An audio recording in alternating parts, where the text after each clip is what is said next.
Bismillahirrahmanirrahim. Faslun fi anwa'il ilmil hadisi. Idraku mufradin tasawuran ulim wa darku nisbatin bitasdiki wusim wa qaddimil awwala indal wada'i li'annahu muqaddamun bitabu'in wan nadhari mahtaja lita'amuli wa asuhu wa daruriyul jali wa mabihi ila tasawurin wusil yud'a bi qawli syarihi fatabtahil wa ma ditasdikin bihi tuwsila bi hujjatin yu'rafu indal uqala.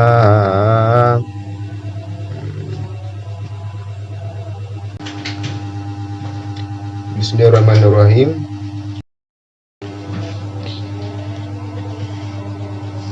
Faslun fi anwa'il ilmil hadis. Ini fasal dalam menyatakan pembagian-pembagian ilmu hadis. Maksud dengan ilmu hadis adalah ilmu yang bukan ilmu Allah Ta'ala, yaitu ilmu makhluk. Idraku mufradin tasawuran uli. Bermula idrak mufrad akan tasawur itu dinamakan wadarku nisbatin bitasdikin usim, dan bermula idrak nisbah dengan tasdik itu dinamakan. Idrak mufrad dinamakan juga dengan yaitu tasawur, sedangkan idrak nisbah dinamakan dengan tasdik. Tentang penjelasan bagaimana pemahaman tasawur dan tasdik, penjelasan tersebut telah terdahulu pada video sebelumnya. Bagaimana definisi idrak mufrad dan bagaimana definisi idrak nisbah. Waqaddimil awwala indal wad'i, dan didahulukan akan yang pertama indal wad'i di ketika wada', li'annahu muqaddamun bitabai, karena bahwa sungguhnya yang pertama itu didahulukan dengan tabiat. Maksud yang pertama tersebut yaitu tasawur, sedangkan yang kedua adalah tasdik.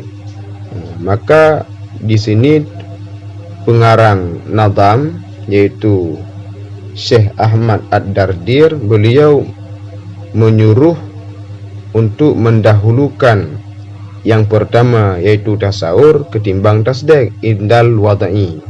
Maksud indal wad'i yaitu fi zikri wal kitabati wa ta'allumi wa ta'limi, baik pada penyebutan dan pada menulis dan pada belajar dan pada mengajarkan.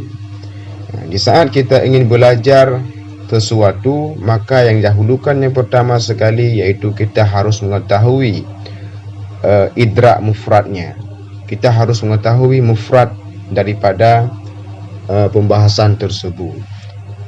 Misalnya dalam pembahasan as-salatu wajibun, bermula salat itu wajib.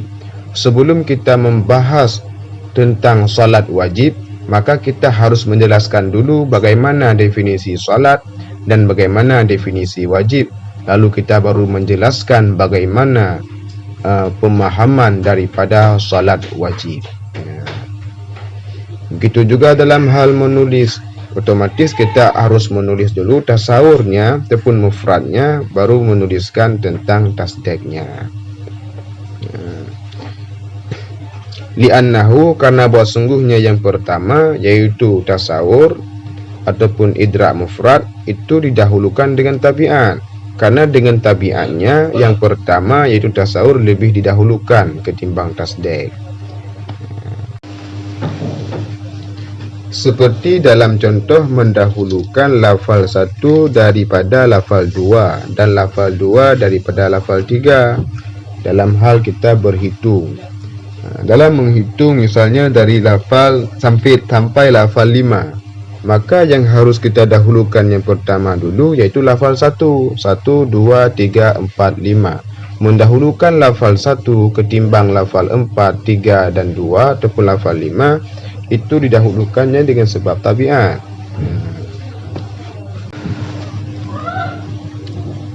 Wa nadari mahtaja li ta'amuli wa ansuhu huwa daruriyul jadi. Dan bermula nadari itu sesuatu yang berhajat ia li ta'amul, bagi berfikir. Wa ansuhu, dan bermula kebalikannya nadari, dianya kebalikan nadari itu daruri, al jali yang jelas ianya daruri. Ilmu pertama dulu terbagi kepada tasawur dan tasdek. Lalu ilmu tasawur dan ilmu tasdek terbagi lagi. Ilmu tasawur terbagi kepada nadari dan juga terbagi kepada daruri. Begitu juga ilmu dengan bitasdek, dengan cara tasdek juga terbagi dua, yaitu ada nadari dan juga ada kepada daruri. Makna nadari yaitu sesuatu yang berhajat li ta'ammul, untuk berfikir. Maksud di ta'ammul tersebut yaitu butuh kepada nazar fi dalil, butuh kepada peninjauannya secara dalil. Adapun yang daruri tidak butuh kepada dalil.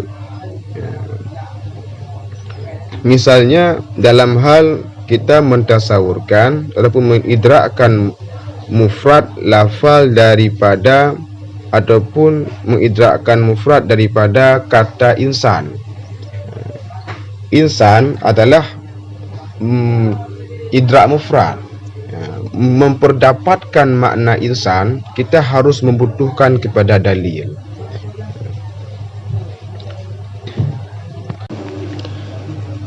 Sehingga kita memperdapatkan apa itu definisi insan. Itu definisi insan adalah hayawanun natikun, yaitu hewan yang berpikir. Mendefinisikan insan dengan hewan berpikir itu berhajat kepada dalil, tidak dengan tanpa dalil, dengan sembarangan saja. Maka mentasawurkan ataupun memperdapatkan makna daripada insan, yaitu dengan maknanya hayawanun natikun, itu berhajat ke li ta'ammul, iaitu berhajat bagi berfikir. Kebalikan daripada nadari yaitu daruri. Misalnya kita memperdapatkan makna satu. Makna satu adalah setengah daripada dua. Maka memperdapatkan makna satu setengah dari dua itu tidak membutuhkan kepada dalil, tidak butuh li ta'ammul. Maka tasawur mufrad terbagi dua, yaitu nadari dan daruri. Nadari butuh li ta'ammul, berfikir, sedangkan daruri tidak butuh kepada berfikir ataupun tidak butuh kepada dalil. Wa ma bihi ila tasawurin wusil yud'a biqaulin syarihil fal tabtahil. Dan bermula barang dengannya barang kepada tasawur itu sampai ianya barang, itu dinamakan akannya barang biqauli syarihin, dengan biqaulin syarihin, dengan perkataan yang syarih. Fal tabtahil, maka hendak engkau bersungguh-sungguh. Maka dan sesuatu yang dapat mempersampai kepada tasawur dinamakan dengan qaulun syarih. Misalnya seperti kita ingin memperdapatkan makna insan. Insan, memperdapatkan makna insan dinamakan dengan tasawur. Insan tersebut, diri insan adalah tasawur ataupun mahiyah, ataupun kata lainnya dengan kata mu'arraf. Adapun lafal yang dapat menyampaikan, menjelaskan, yang dapat menunjukkan kepada insan, itu dinamakan dengan qaulun syarih. Misalnya al-insanu hayawanun natikun. Hayawanun natikun tersebut dinamakan dengan qaulun syarih, karena dengan kita memahami bagaimana hayawanun natikun tersebut, maka akan menunjukkan kepada insan. Karena hayawanun natikun tersebutlah yang merupakan insan. Tidak ada yang selain daripada insan yang merupakan hayawanun natikun. Maka hayawanun natikun tersebut adalah merupakan qaulun syarih. Alasan dinamakan dengan qaulun karena qaulun tersebut murakab.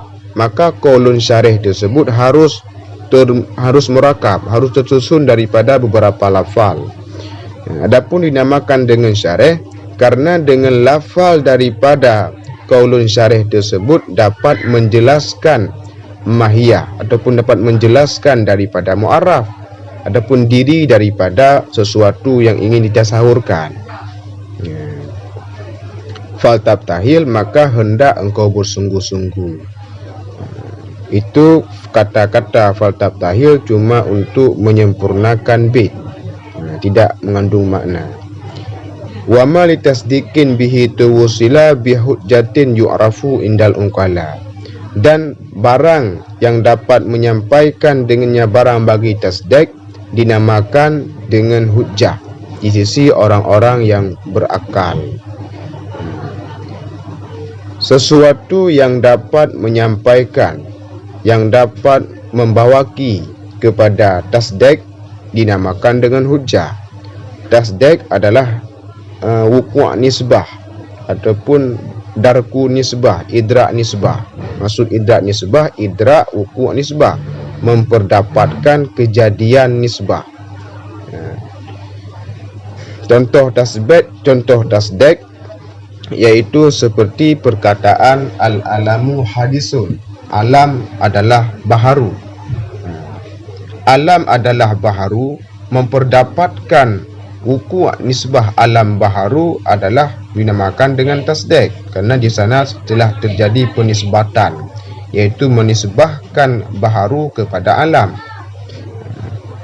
Sesuatu yang dapat menyampaikan, yang dapat membawaki kepada tasdik, yaitu pada alam baharu, dinamakan dengan hujjah. Hujjah tersebut adalah berupa dalil. Misalnya kita mengatakan alam baharu. Apa alasan mengatakan alam baharu? Alasan tersebutlah dinamakan dengan dalil. Misalnya alasan daripada mengatakan alam baharu daripada dalilnya yaitu al-alamu mutaghayyarun wa kullu mutaghayyarun hadisun. Alam adalah berubah-ubah dan setiap yang berubah adalah baharu ataupun yang baru ada. Maka diambilkan kesimpulan al-alamu hadisun. Alam adalah sesuatu yang baru terjadi, yang baru ada. Mengatakan alam adalah sesuatu yang baru ada itu dinamakan dengan tasdik.